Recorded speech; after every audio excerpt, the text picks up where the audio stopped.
Morning, class. This is Mr. Peralt. And in today's lesson, we're going to talk about describing matter. And in this image, we have, two things that are very similar, but also very different. So we're going to begin today's lesson by talking about ice cubes versus glaciers. Let's begin. So I have a little bit of a T-chart. And thinking about these two pieces of ice, I want to know, what do they have in common? What's different about them? Well, you might be thinking, well, they're both ice, and ice is, of course, made up of water. So their chemical composition needs to be the same. They're both made up of hydrogen and oxygen atoms bonded together. Other things that they have in common are things like color. They're both clear to white colored. Possibly the way that they feel.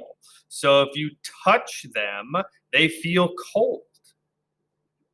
Other things you might talk about are things like how they both float. Another way of saying this is density. They both melt at the same temperature. They both melt above 0 degrees Celsius.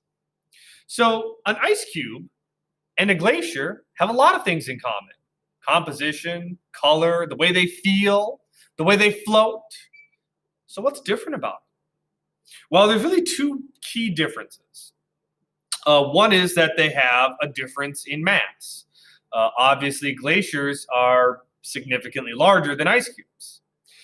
Things like volume is different.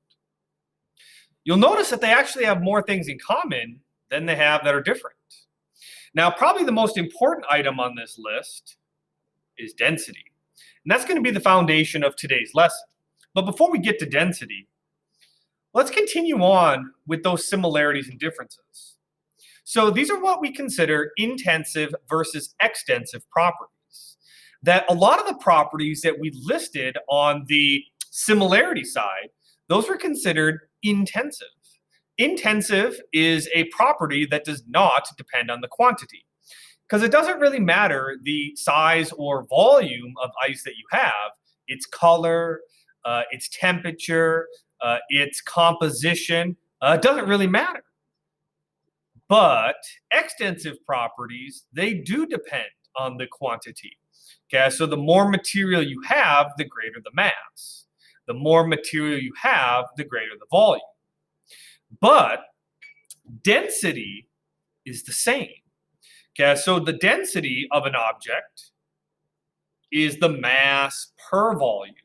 So even though mass and volume are extensive properties, density is an intensive property. And that's going to be the foundation for the remainder of today's lesson.